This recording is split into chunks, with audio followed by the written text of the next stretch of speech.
Assalamualaikum warahmatullahi wabarakatuh. Perkenalkan, saya Reza Novianti dengan NIM 42021059090, Prodi Akuntansi Keuangan Perusahaan kelas 3C. Pada kesempatan kali ini, saya akan memaparkan rangkuman 4 tema materi presentasi, yakni mengelola perusahaan digital dan sistem informasi pada perusahaan, sistem informasi, organisasi, manajemen, dan strategi, perusahaan digital, e-bisnis, dan e-commerce, dan isu-isu etika dan sosial dalam perusahaan digital. Mengelola perusahaan digital dan sistem informasi pada perusahaan. Perusahaan digital adalah perusahaan yang mana semua hubungan bisnis yang signifikan seperti pelanggan, pemasok, dan karyawan dapat dimediasi dan dihubungkan secara digital. Selanjutnya, indikator yang harus dipenuhi dalam perusahaan digital. Yang pertama, sistem pengelolaan rantai pasokan, yaitu otomatisasi terhadap sistem yang mengalirkan informasi dari perusahaan kepada pemasok dan sebaliknya. Yang kedua, sistem pengelolaan relasi pelanggan, yaitu pelanggan merupakan faktor penting yang harus dikelola dengan baik. Yang ketiga, sistem perusahaan. Perusahaan membuat aplikasi sistem informasi penjualan, pembelian, persediaan barang, keuangan, dan akuntansi. Dan yang terakhir, sistem pengelolaan. Perusahaan membangun sistem yang mendukung untuk menciptakan kreasi solusi, mencatat, menyimpan, dan menyebarkan pengetahuan dan keahlian. Tantangan yang menghadang perusahaan dalam usaha transformasi dari manual menuju era digital yaitu penciptaan strategi bisnis, gelombang globalisasi, perencanaan infrastruktur dan arsitektur, lalu kontrol dan respon. Sistem informasi, organisasi, manajemen, dan strategi. Organisasi dan sistem informasi. Sistem informasi dan organisasi saling memengaruhi satu sama lain.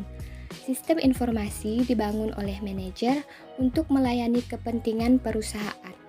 Pada saat yang bersamaan, organisasi harus waspada sekaligus terbuka terhadap pengaruh dari sistem informasi untuk mendapatkan manfaat dari teknologi baru. Selanjutnya, ciri-ciri organisasi. Yang pertama yaitu rutinitas dan proses bisnis. Jadi, organisasi itu pasti mempunyai rutinitas dan proses bisnis. Kemudian ada politik organisasi, selanjutnya ada yang namanya budaya organisasi, kemudian menghasilkan tujuan organisasi. Tujuan organisasi itu akan membentuk struktur organisasi sehingga timbullah lingkungan organisasi. Bagaimana dampak sistem informasi bagi organisasi dan perusahaan bisnis? Menurut sudut pandang ekonomi, teknologi informasi dapat mempengaruhi biaya modal dan biaya informasi, mengubah nilai ekonomi suatu informasi, menekan biaya partisipasi pasar atau biaya transaksi, mengurangi biaya operasional perusahaan, dan mengurangi biaya perolehan dan analisis informasi. Sedangkan menurut sudut pandang struktur dan perilaku organisasi, teknologi informasi meratakan organisasi, adanya organisasi pasca industri, dan adanya resisten terhadap perubahan. Lalu, bagaimana cara menggunakan sistem informasi untuk mencapai keunggulan kompetitif? Untuk mencapai keunggulan kompetitif, model yang sering digunakan adalah model daya kompetitif Porter.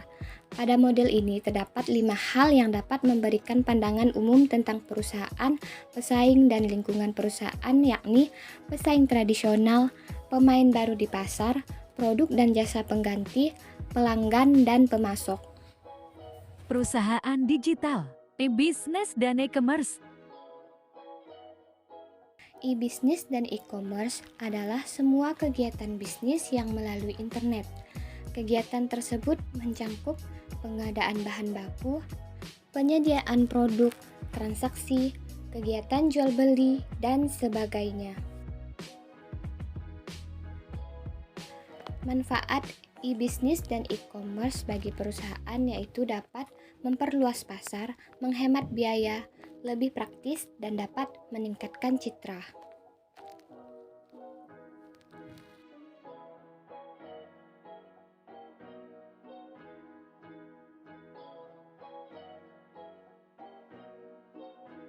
Isu-isu etika dan sosial dalam perusahaan digital. Etika merujuk pada sebuah prinsip benar atau salah yang digunakan oleh seseorang yang bertindak sebagai pelaku moral yang bebas membuat keputusan untuk mengarahkan perilakunya.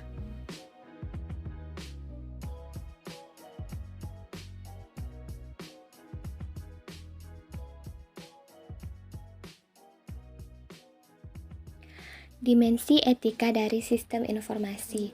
Yang pertama yaitu hak dan kewajiban informasi, kepemilikan hak dan kewajiban, akuntabilitas dan pengendalian, kualitas sistem dan kualitas hidup.